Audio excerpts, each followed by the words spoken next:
Welcome to the Slop Farm. Enjoy the video. You start by opening the document and saving a copy so edits are reversible. Once done, switch to the Review tab. That's where the check document controls live. Make sure autocorrect and proofing options are accessible by clicking File Options, proofing so Word knows which rules to apply. You'll run the built-in spelling and grammar check next, but first confirm language and custom dictionaries are correct so checks target the right vocabulary and style.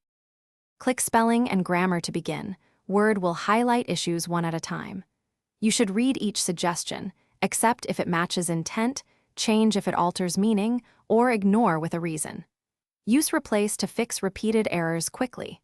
Once the automated pass finishes, scan track changes and comments because they may contain overlooked typos. Also verify grammar rules and writing style settings so future checks align with your document's tone and required formality. Finish by doing a focused manual read for proper nouns, numbers, and jargon that automated checks miss. Add frequent or branded terms to your custom dictionary so future scans don't flag them. Save changes, and if collaborating, accept or resolve tracked edits.